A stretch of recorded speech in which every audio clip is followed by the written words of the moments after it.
Hello everyone, my name is Az-Zahra and I'm from class 824. So today I'm going to explain how sound travels through the ear to the brain and how we are able to hear sounds around us.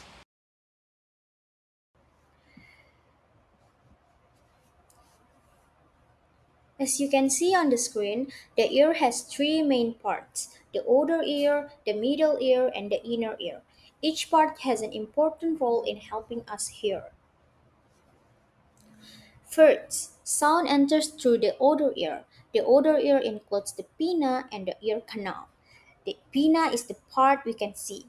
It helps catch sound waves and direct them into the ear canal. Then the sound travels through the ear canal toward the eardrum. Next, the sound waves hit the eardrum. The eardrum is a thin membrane at the end of the ear canal.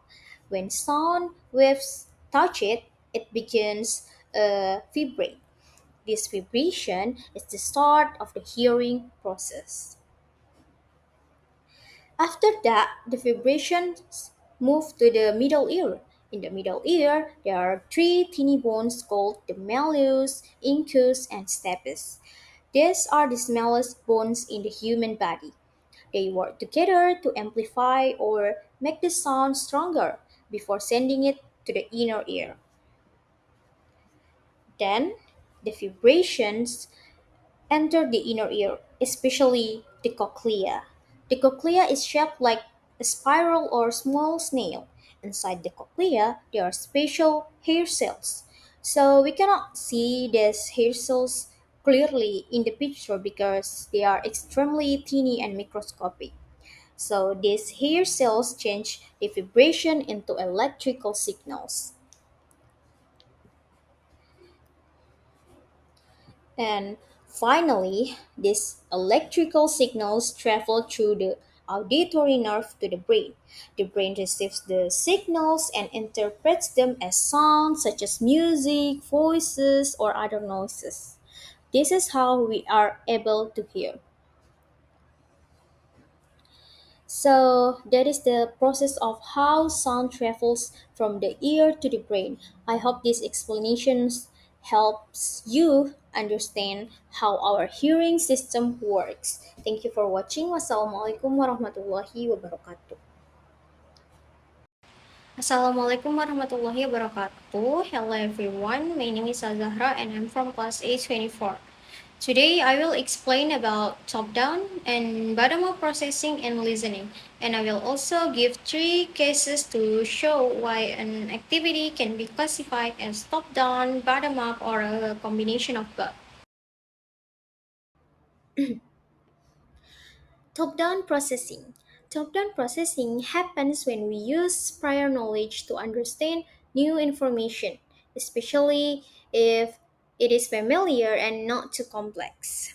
In this process, we focus on the overall meaning and use context, experience, and expectations to interpret what we hear.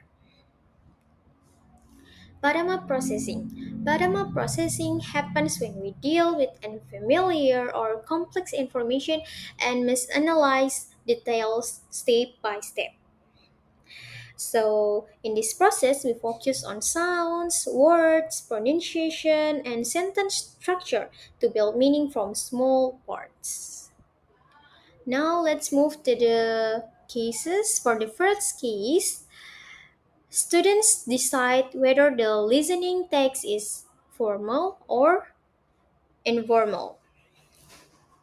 So this is top-down processing because students use their prior knowledge about situations to predict the type of language used. For example, if a text about job interview is usually formal, while a text about friendship chatting is informal. So students are not listening for words or details. They focus on the situation and context, which show top-down processing. For the second case, students listen and write down specific words they hear. So this is bottom-up processing because Students focus on individual sounds and words in the listening takes. For example, they listen carefully to identify numbers, names, or key vocabulary mentioned by the speaker. So, students build understanding from small language units to overall meaning. Therefore, this case is an example of bottom-up processing. Okay, for the third case, take notes on keywords, then write a summary using prior knowledge. So this case shows a bottom up to top down process. Why? First, we focus we use bottom up processing when we listen carefully and identify keywords and specific details. We focus on exact information from the text.